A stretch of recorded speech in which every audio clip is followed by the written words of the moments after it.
Don't come back until you learn how to stop embarrassing this family. The water is chest deep on Harwell Street and still rising. Dawn hasn't broken yet, just a bruised purple seam splitting the Georgia sky, and already the neighborhood of South Fulton looks like something God decided to erase. Street signs have disappeared. Porch steps are gone. The old oak at the corner bends sideways under the current like it's been told to bow. But Laila Monroe is not bowing. She stands waist deep in the flood, soaked to the bone, one hand gripping a rope line, her voice cutting through rain and sirens with the kind of calm you can only earn by surviving worse. She is 23 years old. She has a degree half finished in a go bag she keeps packed out of habit. She has no reason to be here. Except one. The woman trapped inside the gray house at the end of this submerged street, the woman who is now screaming her daughter's name into a dying phone, is the same woman who stood at that very door 12 years ago, pointed into the rain, and said, "Don't come back until you learn how to stop embarrassing this family." Laila's phone had lit up at 3:17 a.m. She almost didn't answer. And the same porch where she was told to leave forever was about to become the place she made the hardest decision of her life. Real quick, family, if you've made it this far, we would really love and appreciate you to like this video and subscribe to this channel. We pour everything into stories like this, and we've got viewers in over 120 countries watching right now. Drop a quick comment. Where are you watching from? Chicago? Los Angeles? London? Let us know in the comment. Alright, back to the story, to how it all began 12 years ago.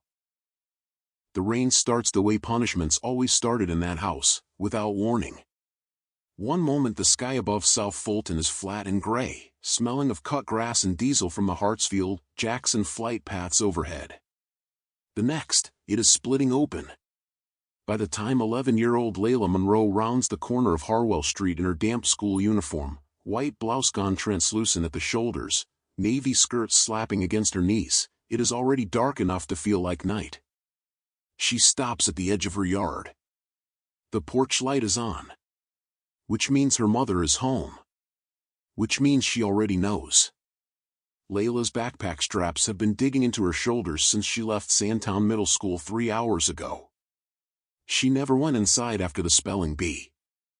She sat on the bleachers behind the gym and waited for the humiliation to evaporate. It didn't. She watched the janitor mop the auditorium floor through a window while the word replayed in her head, the word she knew, had practiced 47 times in the bathroom mirror that week, had spelled correctly in her sleep, and then frozen on. On stage. In front of everyone. In front of her mother. The auditorium hadn't laughed. That would have been cleaner. It had murmured. A soft, collective exhale of embarrassment on her behalf. Then Laila's voice had come out wrong, too thin, too trembling, too much like crying, and the judge had rung the bell, and she had walked off stage with her hands clasped together so tightly her knuckles went white. She had looked for her mother in the audience. Darlene Monroe was already standing, already gathering her purse, already walking toward the exit with the particular stiffness that meant she would not be speaking kindly for the rest of the evening. Now Laila stands at the edge of the yard and counts to 3. She walks up the porch steps. The door opens before she touches the handle. Darlene Monroe is a tall woman made taller by the way she holds herself, shoulders squared, chin lifted, expression arranged into something that has no name but which Laila has known her entire life. She works double shifts at a logistics warehouse near the airport. She raises her daughter alone. She tells everyone Laila will be the one who makes it out. Excellence is not encouraged in their house. It is demanded. Mistakes are not discussed. They are punished. She looks at her daughter standing in the rain and says, very quietly, "I want you to think about what you did today." Laila opens her mouth. "You stood in front of the whole school," Darlene continues, her voice dropping lower, which is always worse than when it rises, "and you shook. You trembled. Like you had never practiced a day in your life." "I practiced," Laila says. "Then you embarrassed me anyway." The words land like something physical. Around them, the neighborhood is not as asleep as it pretends to be. Mrs. Calhoun's porch light has come on 2 houses down. A curtain shifts across the street. Someone's screen door creaks open and does not close. Laila can feel the watchers without seeing them, the same way you can feel a held breath. "Don't come back," Darlene says, "until you learn how to stop embarrassing this family." She steps back inside. The door closes. The lock turns. Laila does not move for a very long time. The rain hits the porch steps like a clock counting down to something permanent. It soaks through her school shoes, through her white socks, cold against the soles of her feet. Her backpack straps dig deeper. She does not cry, not because she is not crying, but because something inside her has gone somewhere else. Somewhere quieter. Somewhere that knows this moment will not be the last one. A blanket lands around her shoulders. Mrs. Calhoun. Retired nurse. Soft eyes. The smell of lavender and something medicinal. She doesn't say anything at first. She just wraps the blanket tighter. Then she leans down, close to Laila's ear, and says something so quietly it almost disappears into the rain. "The stone you throw today may be the step you stand on tomorrow." Then she goes inside and makes a phone call. The first foster home smells like canned soup and cigarette ash that someone tried to cover with vanilla air freshener. Laila learns not to breathe too deeply. She is there for 6 weeks. Then a group home in Decatur for 4 months. Then a woman named Ms. Patricia who has 3 cats and speaks in a permanent whisper, as though the world is a library and everyone else has forgotten the rules. Laila stays with Ms. Patricia for 7 months. She learns to like the cats. She does not learn to speak above a whisper herself. This is the problem. The girl who froze at a spelling bee does not thaw easily. Every classroom she enters, she maps the exits first, not physically, but emotionally. Where are the safe seats? Who is the teacher likely to call on? How quickly can she make herself invisible? She is not a bad student. Her teachers say she is gifted. Her teachers also say she needs to come out of her shell and participate more and stop looking so frightened when someone raises their voice. She stops looking frightened. She learns to look blank instead. It takes practice.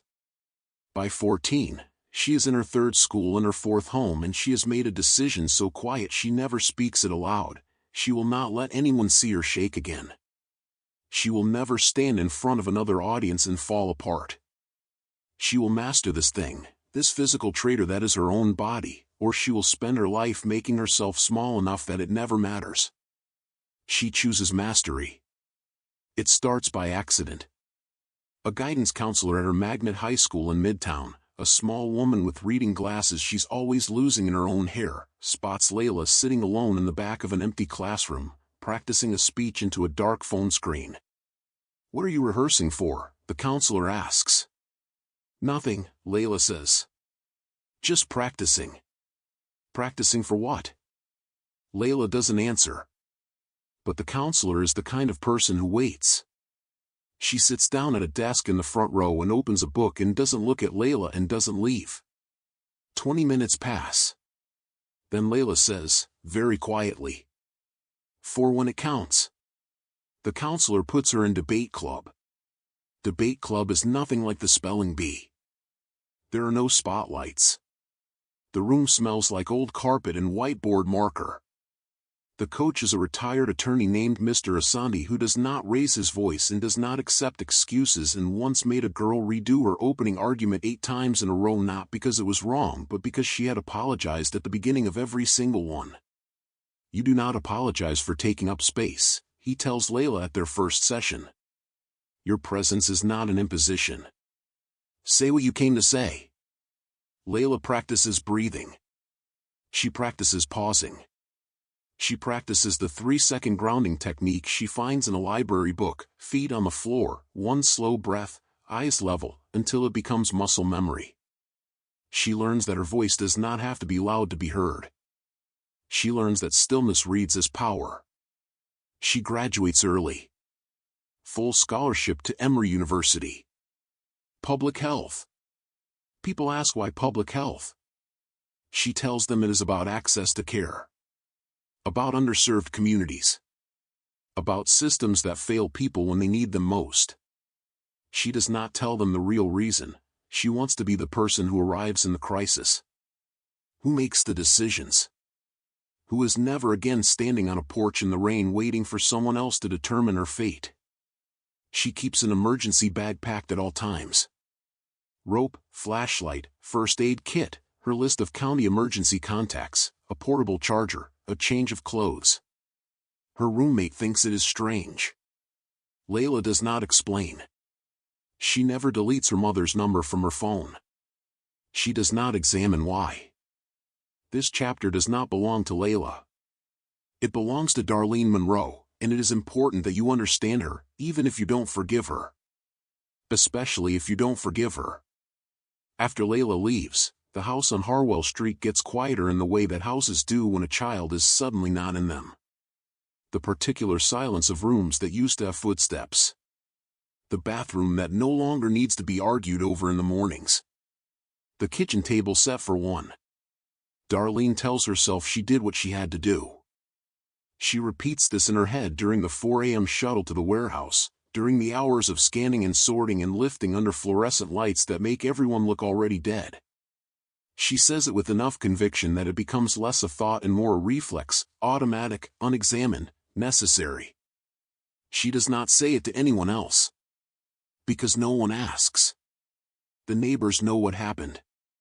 The block knows. Mrs. Calhoun made one phone call and the story spread the way stories do on streets where everyone is watching from behind curtains. Darlene holds her head up when she walks to the mailbox. She nods at people who won't quite meet her eyes. She stops going to the block cookouts. She stops going to church. She tells herself she is tired, which is true, and that this is the only reason, which is not. The warehouse cuts hours in the fall. 12 hours becomes 10 becomes 8. The overtime check disappears. The heating bill does not. Darlene switches to space heaters in 2 rooms and lets the rest of the house go cold. She eats soup from a can over the sink because setting the table feels ridiculous for one person and absurd besides. She is 41 years old. She does not know when she started being old. Pride, at this stage, has become its own kind of poverty. She cannot call her sister in Macon because her sister will say what she has been wanting to say for 11 years. She cannot call her church friends because she stopped going to church. She cannot call Laila because, well, she cannot. She watches the news sometimes when the power holds. She reads. She rearranges things in the house that don't need rearranging. She fixes the leaky faucet herself with a YouTube video and a wrench she finds in a junk drawer, and for a moment, just a moment, she feels something like competence, which is the closest she has come to pride in years. Real pride. The kind that doesn't need an audience. She thinks about Laila sometimes. Not in the way she'd admit to thinking about someone. In the way that a fact sits in the back of your mind that you have decided not to process yet, like an unopened bill, or a diagnosis you were not ready to hear. Mrs. Calhoun moved away 2 summers ago. No forwarding address. No goodbye beyond away from a moving truck. The street is different now. Younger. Noisier on weekends. People Darlene doesn't recognize sitting on porches she's known for decades. The house is showing its age. The gutter pulls away from the roofline on the left side. There is a crack in the foundation she noticed in the spring and covered with a rug and has not uncovered since. The backyard drainage has never been right, water pools after every hard rain, sitting black and still for days, but the city told her years ago it was a neighborhood infrastructure issue, not her problem, and she believed them because she needed to. She does not know that the city was wrong. She does not know that the paperwork proving it exists. She does not know that the name on that paperwork is one she has never spoken aloud in 11 years. Late August arrives with a heat that feels punitive. The kind that makes the air taste like metal. Then, one evening, the sky shifts, a different quality of gray, moving fast from the southwest, and the weather alert on her phone buzzes 3 times in quick succession. Darlene looks out the window. The first crack of thunder rolls across South Fulton like a door being kicked open. The water comes in through the baseboards first. Just a seeping. A darkening of the grout lines along the kitchen floor, like the house is sweating from the bottom up. Darlene notices it at 11:30 and tells herself it's condensation. She puts a dish towel against the baseboard. She goes to bed. At midnight the dish towel is soaked. The kitchen floor has half an inch of cold black water moving slowly toward the living room. She can hear it, a faint, insidious hiss beneath the drumming of rain on the roof. She calls 311. The line rings 14 times. She calls her neighbor Earl across the street.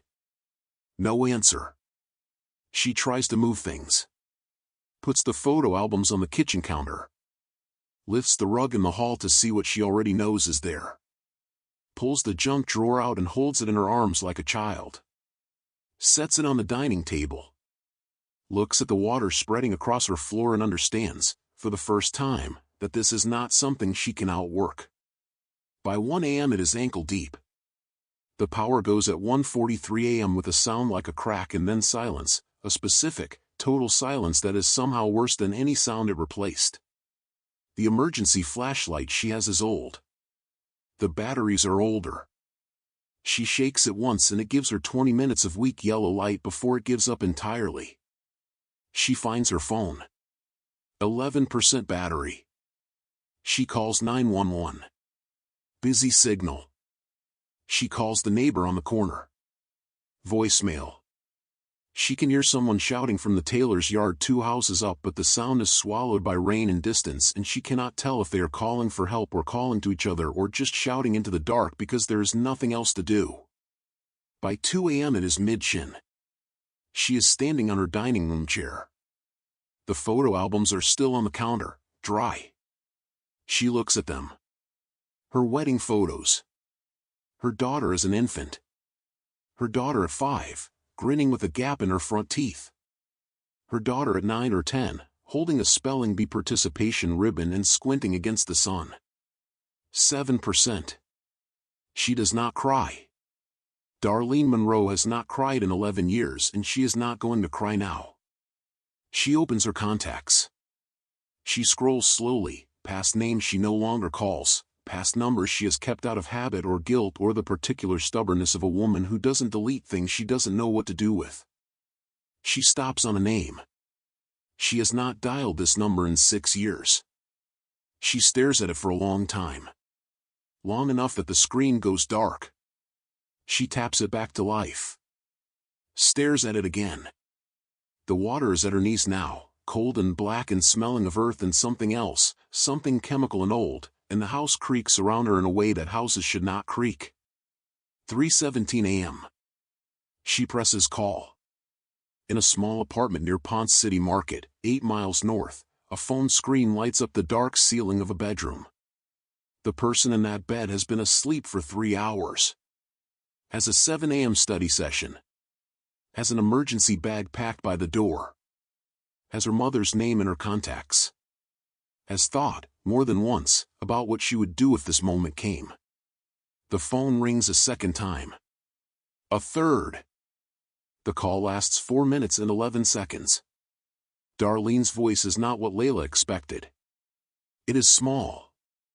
The kind of small that belongs to a person who has used up everything, pride and stubbornness and the particular armor of someone who has spent years being certain she made the right choice.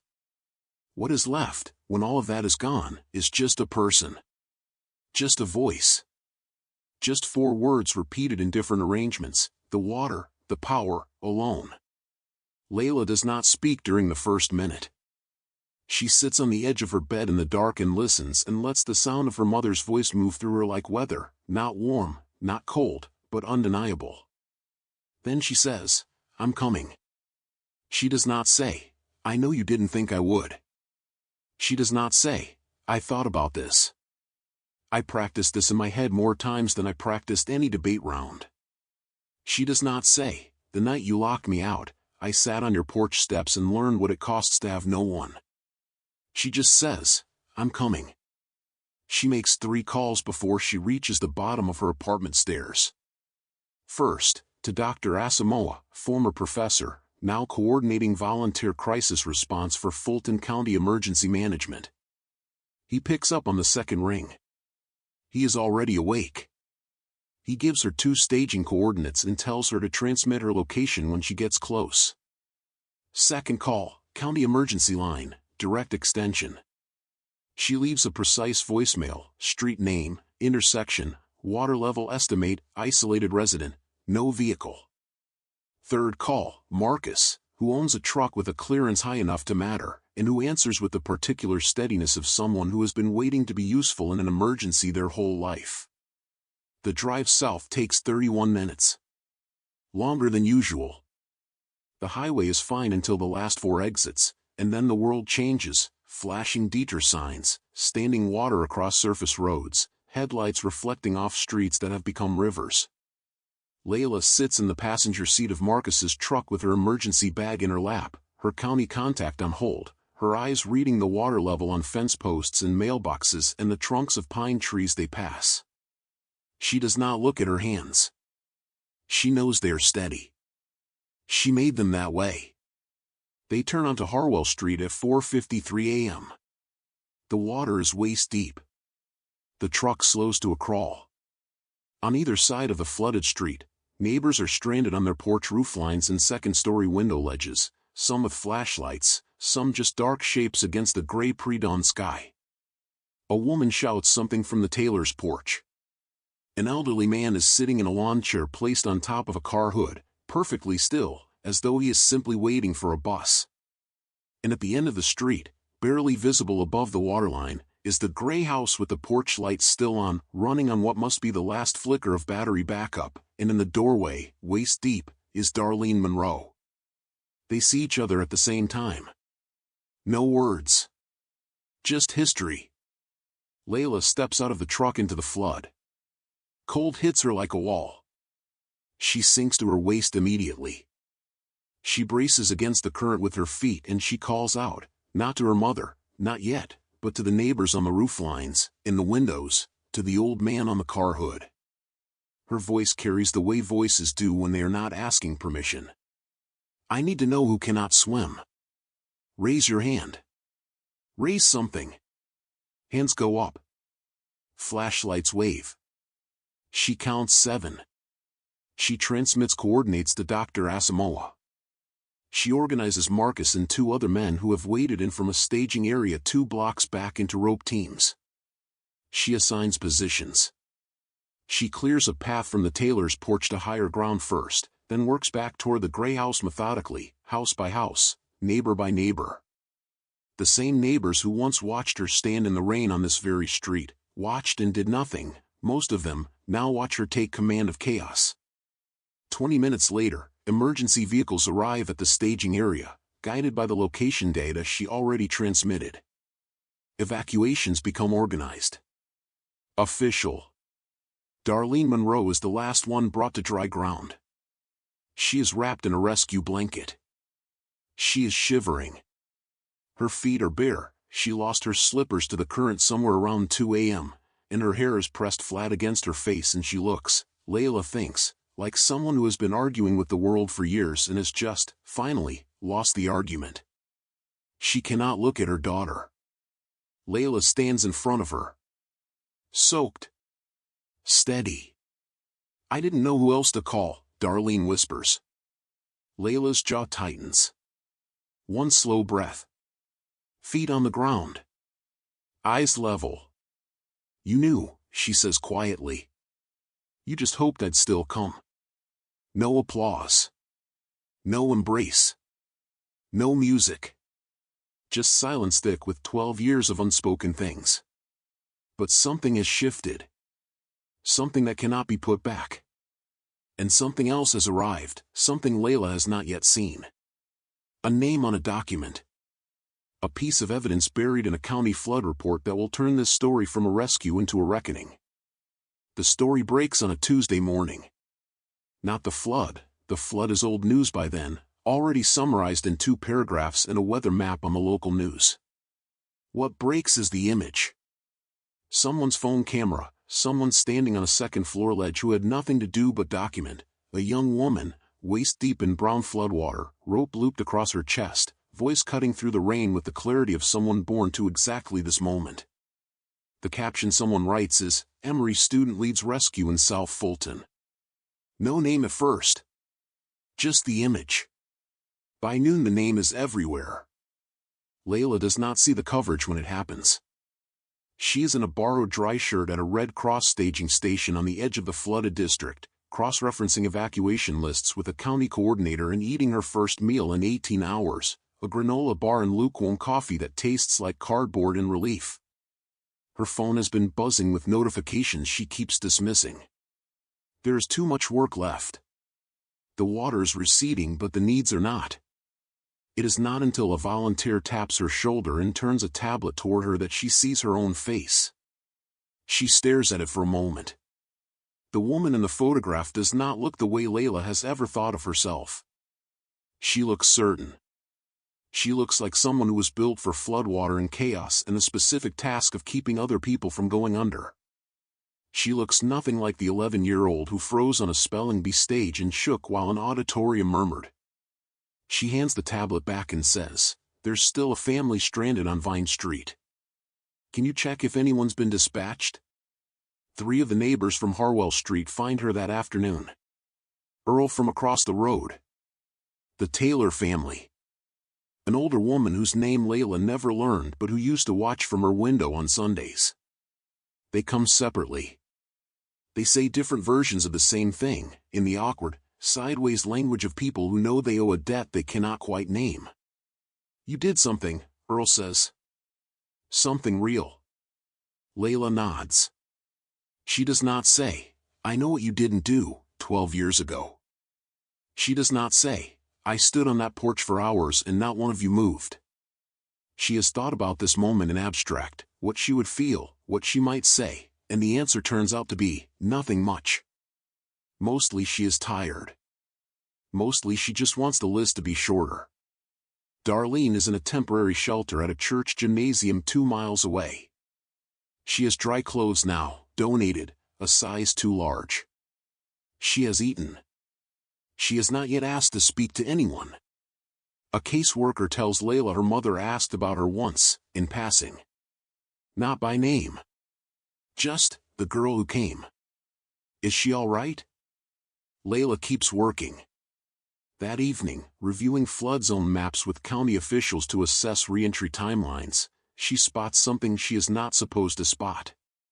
Not because it is hidden, it is right there, in a public zoning report, if you know what to look for. And Laila, by training and by the particular attention of someone who has spent her life understanding how systems fail the people least equipped to fight back, absolutely knows what to look for. A drainage infrastructure flag. Filed 7 years ago. Dismissed the following fiscal year. Budget constraints, the notation reads. Decision logged under a City Council Subcommittee review. Houston-Atlanta Joint Infrastructure Commission. She scrolls to the signatory line. The name stops her cold. Councilman Raymond D. Monroe. Houston, Texas. She does not move for a long time.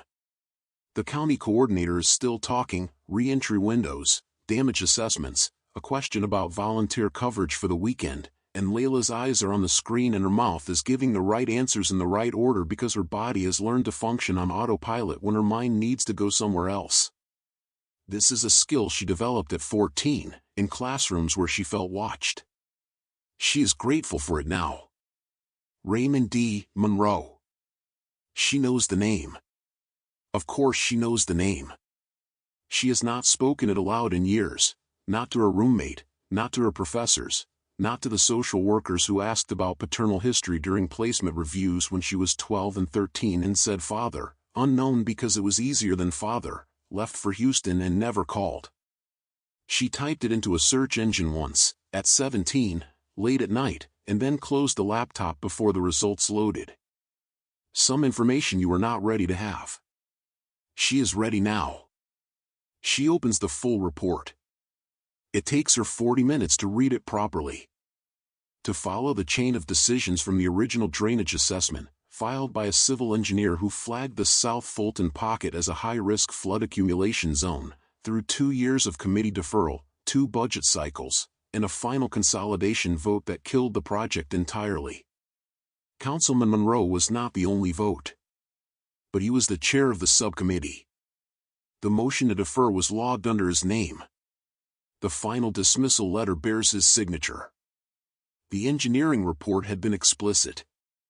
Without upgraded drainage infrastructure in the low-lying residential pockets of the district, a Category 1 or greater tropical event would result in residential flooding affecting an estimated 200 to 300 households. It listed projected damage. It listed projected displacement. It listed the specific pocket on Harwell Street by name. Laila reads that line twice. She thinks about the crack in her mother's foundation. The pooling water in the backyard after every rain. The way Darlene covered it with a rug and called it an infrastructure issue and believed them when they said it was not her problem. This was not weather. Weather filled the streets. Negligence put those families in danger. Negligence decided, 7 years ago in a budget meeting in Houston, that 200 households in South Fulton, households that looked exactly like her mother's, were not worth the line item. Her father's negligence. The man she has not spoken to since she was old enough to understand that some people leave and mean it, he had held, in his political hands, the specific document that could have prevented every single thing that happened on Harwell Street last Tuesday night. And he had signed his name beneath the word, dismissed. Laila closes the report. Opens it again.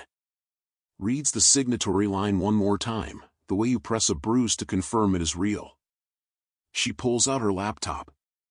She opens a new browser tab. This time she does not close it before the results load. Councilman Raymond Monroe. Houston City Council, District 4. Re-elected 2021. Infrastructure and Development Subcommittee, Chair. His photograph is professional. Fitted suit. Confident posture. A smile that is practiced in the specific way of people who have spent years being photographed at ribbon cuttings and budget hearings and community forums where they are the most powerful person in the room. He has Laila's jaw. She downloads the full report to an encrypted file on her laptop. She downloads the original engineering assessment. She downloads the committee vote records. The media wants a hero. They always do, after a disaster.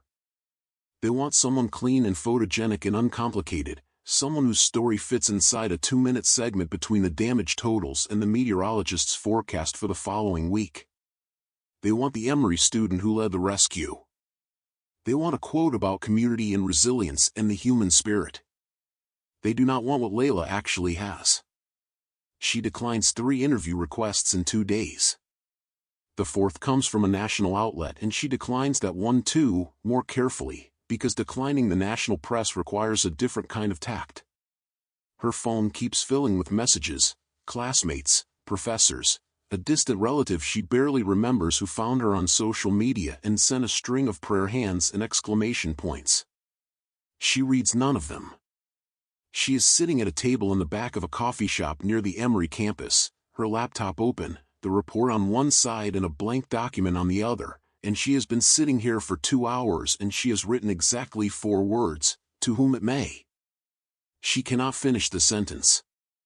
Not because she doesn't know what to write. She has been drafting this statement in her head for 3 days, in the way that you rehearse difficult conversations, in the shower, on the drive, in the 5 minutes before sleep comes. She knows what the report shows. She knows what it means. She knows the names it will move through when it becomes public, the engineering firm, the committee, her father, the 200 families who flooded, the city of Houston, the state of Georgia. She knows that releasing it will launch an investigation that crosses 2 states. She knows it will end his career. She also knows it will prevent the next flood. Dr. Asamoah finds her there. He is not looking for her specifically, he is picking up coffee on his way back from a site assessment, but he is the kind of person who notices the particular posture of someone carrying something they have not yet decided to put down, and he sits across from her without asking and orders 2 more coffees and says nothing until they arrive. Then he says, "You found something." It is not a question. Laila turns the laptop toward him. She watches him read. She watches the exact moment he understands what he is looking at, a small tightening around his eyes, a pause before he scrolls further. He reads the signatory line. He looks up.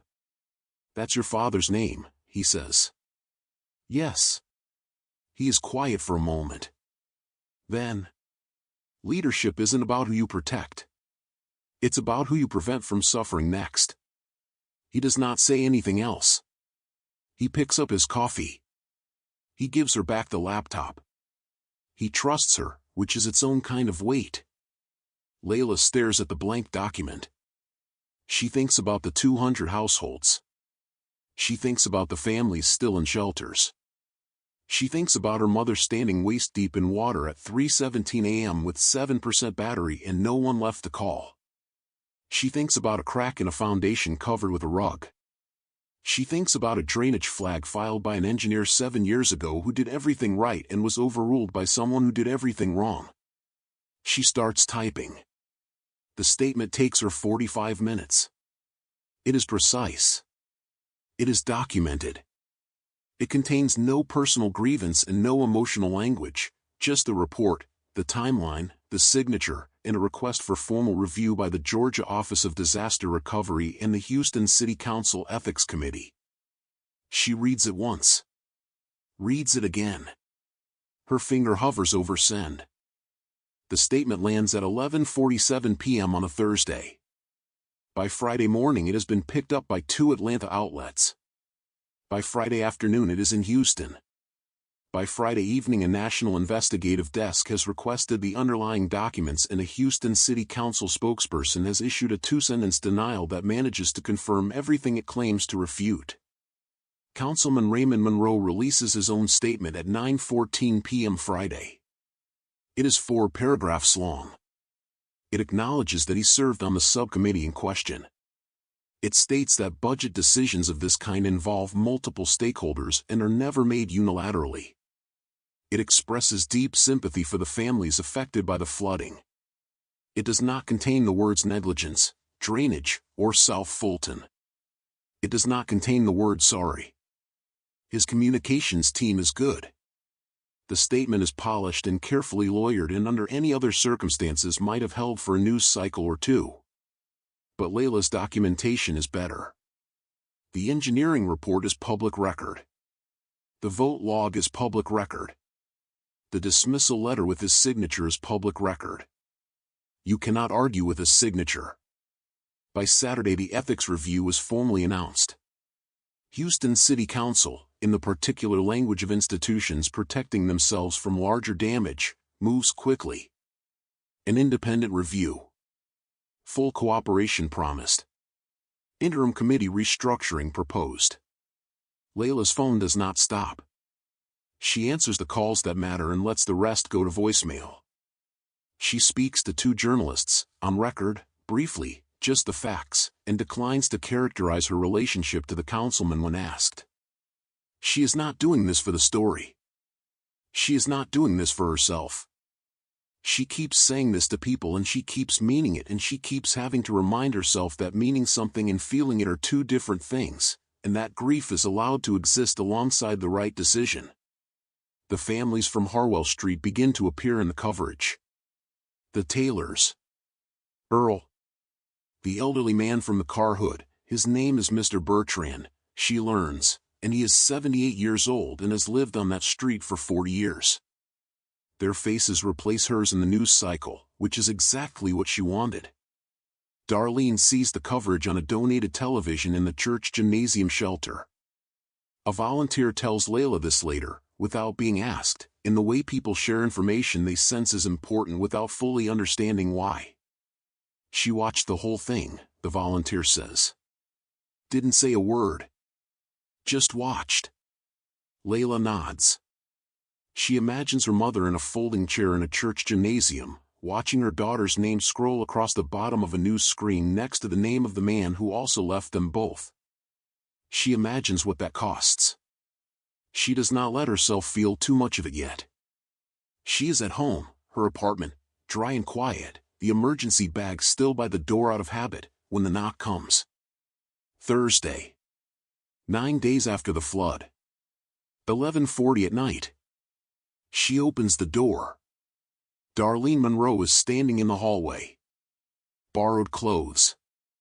Her own shoes. Finally, she must have gone back to the house once the water receded. She is holding nothing. Her hands are at her sides, open, which is the first time in Laila's memory that her mother's hands have been open. Not folded. Not gripping something. Just open. She does not say hello. She says, "It's time I told you the truth." They sit at Laila's kitchen table with 2 mugs of tea that go mostly untouched. Darlene speaks slowly. She is not a woman who practices vulnerability, and it shows. The words come out in the wrong order sometimes, looping back, restarting. Laila does not interrupt. She learned, in mediation training, that the most important thing you can do when someone is trying to say something difficult is leave the silence open. Don't fill it. Don't help.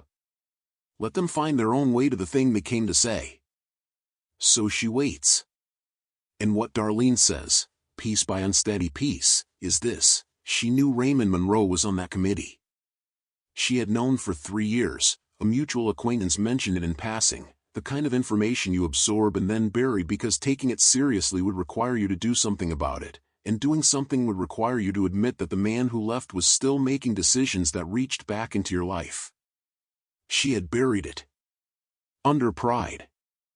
Under the particular exhaustion of a woman who has been holding everything together alone for so long that loosening one brick feels like losing the whole wall. She also says this: the night of the spelling bee, she was not angry at Laila. She was afraid. Afraid that her daughter, standing on that stage trembling, was going to have the same life she had, too much feeling and not enough armor in a world that would punish her for it. She had tried to make Laila hard. She had not known how to make her hard without breaking her. She had not known the difference until it was already done. "I threw you out," she says, "because I didn't know how to fix what I'd already broken. And I was too proud to admit I'd broken anything." The kitchen is very quiet. Laila wraps both hands around her mug. Feet on the floor. One slow breath. Eyes level. "I know," she says. Not, "It's okay." Not, "I forgive you."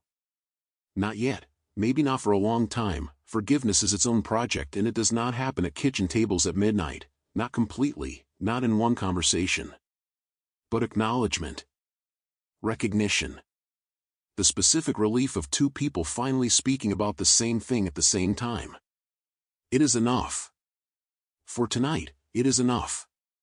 3 weeks later, Councilman Raymond Monroe resigns pending the ethics investigation. The drainage remediation project for South Fulton, the same project dismissed 7 years ago with his signature, is reinstated by emergency city resolution.